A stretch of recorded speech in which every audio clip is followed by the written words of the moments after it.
All right, say something, Peter. Something, Peter. There we go. All right. So here we are. Peter Bae. We first met at an event called Come Talk to We. Mutual friend, Vasha. Shout out to Vasha. From the first conversation, I could tell that you were someone that looked at the world in a very unique way, right? There was something that you were trying to get at from a human connectivity standpoint, from a future-looking standpoint, but it wasn't about technology as much as it was how do we use what we have to pull people together. And I always thought that was really fascinating.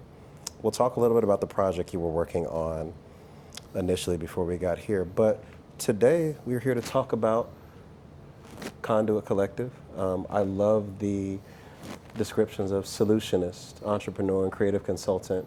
Solutionist, for whatever reason, feels a bit more specific on what a creative consultant might be. It's just finding solutions, right?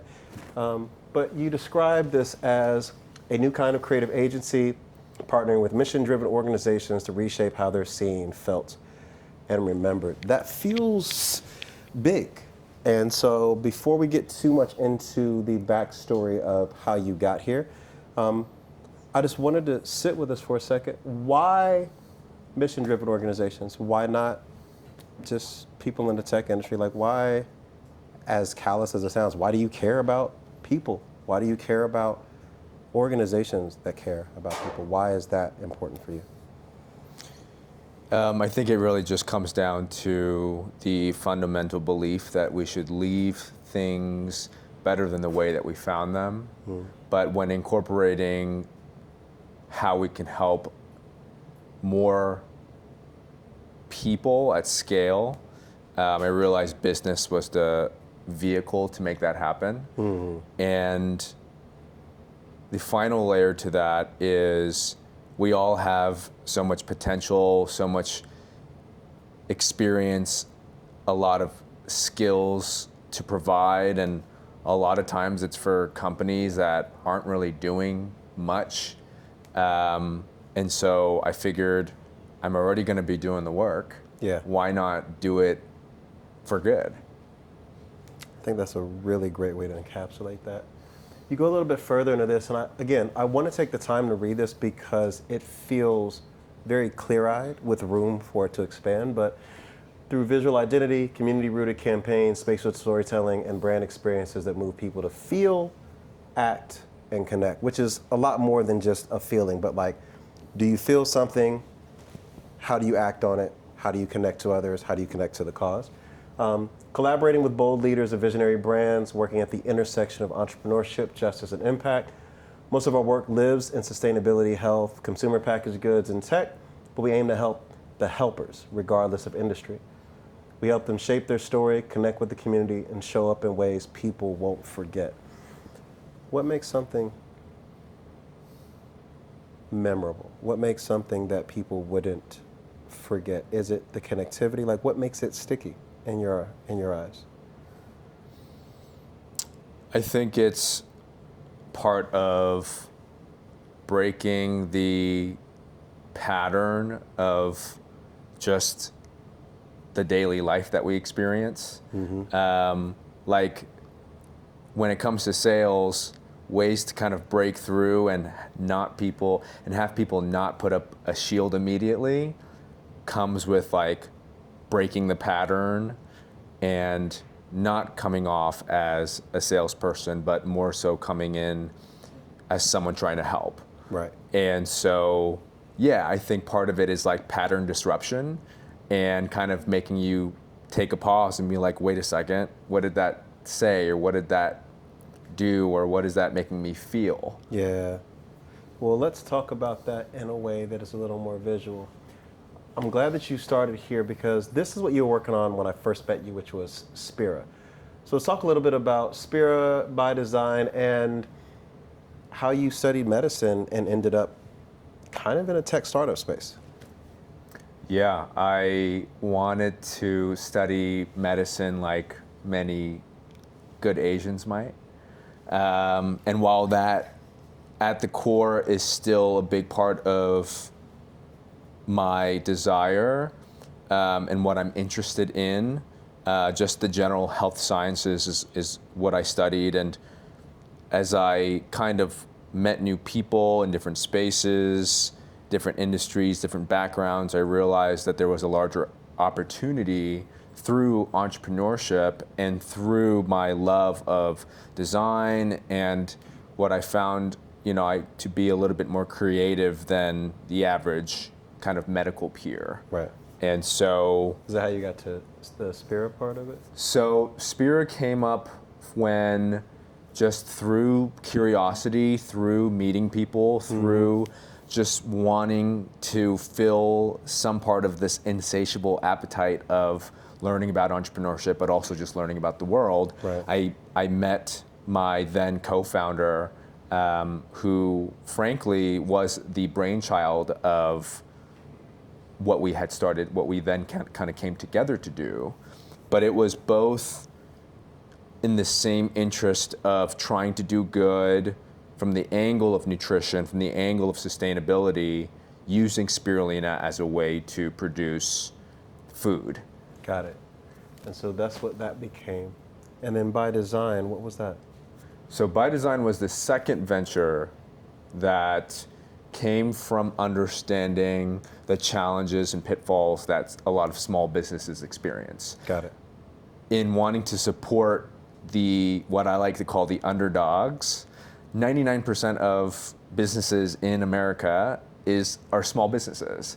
And there's a lot of big agencies focused on the big companies and the tech companies with a lot of funding, but the people that make up America and the cornerstone of America are small businesses, are the mom and pops, are the people that, with some naivete maybe, but also the ambition to do something themselves. Yeah.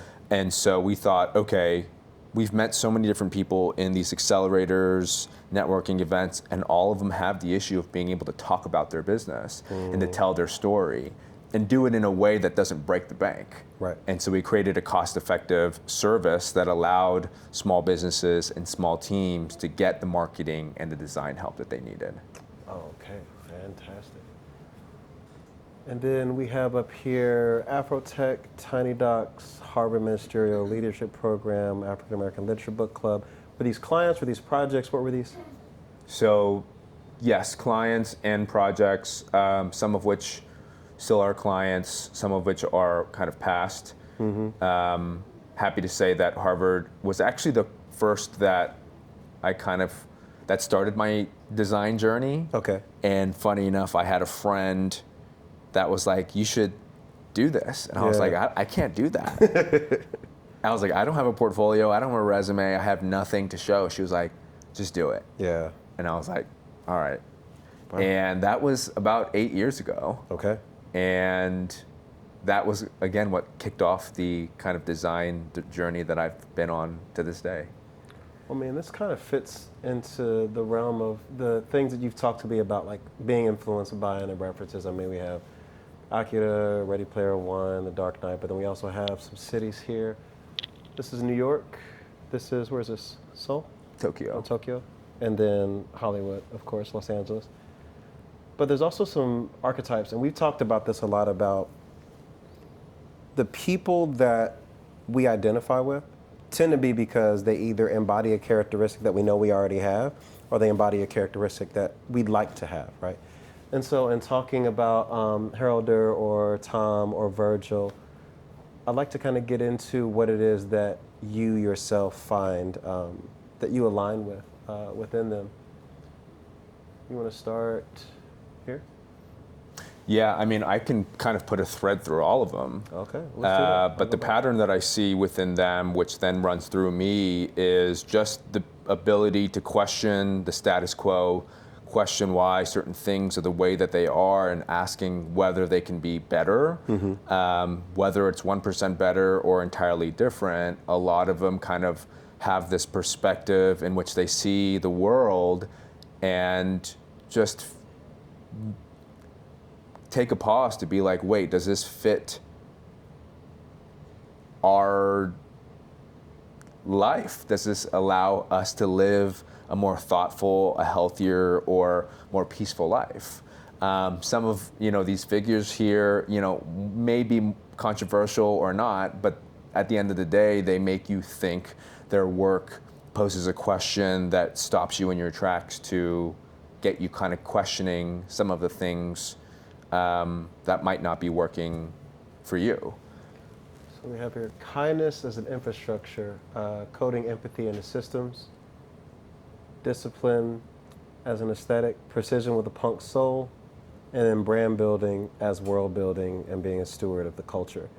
I think that actually really does speak to the specific type of disruption that you're talking about. Like, again, breaking up those patterns of this is how we've always done things. It's like, but what if we could create different systems for that? What if there was another way of doing things? And I think that's just a really, it's almost like a playful lens to look at things through, right? Like taking something serious enough to not take it seriously so that you can pull it apart. And I think that does show up in a lot of the things. What's funny is the films that I chose. I get a little bit embarrassed because it's like a little bit childish, but that's kind of the thing that runs through my work and some of what we just talked about in those individuals. But I think it's that like wonder, it's that sense of whimsy, it's that sense of play that allows a lot of that work to shine, and a lot of like I follow my 4-year-old around and I get to experience the world in a different lens, and I get to rediscover why certain things are the way that they are.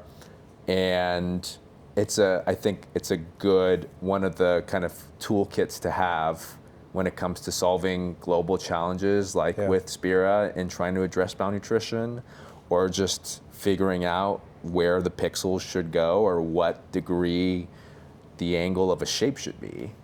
And I think that when we talk about like the angle of a shape, all of these things have this very organic kind of feel, but it's also a bit informative. Like you said, there's a playfulness to it, but there's also like a seriousness to it, like even with something referenced here like this. When we get into contemporaries, you have the Office of Ordinary Things, Whiteboard, Mischief, which I've seen the work that you're working on now, things that you're looking to do in the future with Conduit, and it just feels like you fall very neatly within the scope and the frame of projects that these entities do, especially the scale of it. But I really wanted to talk about how that's going to show up for you, whether it's branding, campaigns, or activations. But this is also a very clear selection of verticals, right? Like as you were saying, like you want to show up in this larger world, but specifically through these particular verticals. So, where is it? So when we get back into here, talk a little bit about the types of projects that you are thinking about, things that you want to be working on. I know we're going to get to those ideas, but I want to start with this as a more visual standpoint. Like I mentioned earlier, kind of things that stop you in your tracks. For instance, when it comes to food, when it comes to a sticker that you see on produce, one of the big things that kind of got me on the entrepreneurial path was the sustainability component. It was thinking about just our impact that we have to ourselves in terms of our dietary choices or lifestyle choices and how that impacts your health, right? Or from the standpoint of how those choices impact the environment or even communities around you. And so, one of the things that I would love to do and is within the world of experiential design, packaging, but things that speak to a specific demographic to know, oh, this was made for me, especially when you think about this kind of Asian inspired. This was someone online that kind of repackages, in this case, Lunchables, what we know as this like American experience to be more Asian. And there are things that I resonate with there, and also a little bit maybe in the leaning on the health side of things. Right. But I think there's a uniqueness in the way that things are packaged, in the way that we experience a certain item or a series of items, or even from a digital standpoint, the way that we kind of go experience it, and is I think an important touch point that, especially with a first impression, Yeah. can really change your relationship with a certain food or especially a certain brand. Right. So experience is a big part of it. For sure. And then also, you have just like the visual information of things. Again, if you're working for any one of these organizations that has a specific mission of communicating things, communicating it visually so that, again, even if it's illustrated, it's something that everyone can understand at some point, right? You have a nice list of ideas. You have campaigns and concepts that you love to be a part of. Restaurant retail concepts, murals all over a city, building shade structures and water filling stations, food packaging designs, reimagining customer journeys, digital and branding identities, financial literacy and social economic mobility, awareness campaigns, all those things. How does this become kind of the way that any of these nonprofits or mission-driven entities could engage with you, like from discovery all the way down to delivery? Walk me through this really quickly. Sure. So this started as your typical kind of customer journey of how somebody would find a business or your company, and the process in which they would experience and get the value through the service or the product that you have. Right. In the case of this, there was some level of a traditional agency experience, but then there was a level of, as I mentioned before, kind of the incorporating the wonder and the play from the lens of what it means to kind of tap into your childhood, like you've done with us, or tap into just what inner desires that you have. But a lot of it comes down to understanding the people that you serve at a deeper level, and asking, from simple to complex questions around how we can show up for you in a better way, for example. And sometimes companies don't even do that, right? So that's a big part of it, is really making sure that we have the empathy. One of the things that you help me understand within myself is I approach business differently because there's so much care that I show up, that I bring. I even love that even being highlighted right here, like handle with care, not as if it's precious, but there's a quote from a Hiatus Kaiyoda song, like, not fragile like a flower, but fragile like a bomb. Like, really, like, this could be very impactful, but it does need to be handled with care, but also really walking through, having a very high touch approach through everything. Again, if that's the discovery session, then it just waterfalls into how do you strategize around that, the playfulness of reimagining it, the actual playing and the design, and then delivering that. Real quickly, when you talk about play here, that can mean a lot of things for some people. What does this mean for you at this stage in the client journey? Yeah, I think it's throwing a bunch of things and ideas at the wall to see what sticks. It's, instead of saying no, but, we say yes and. I think that's a thing that people do in theater and drama, is like, okay, it's like improv, it's like yes and. Right.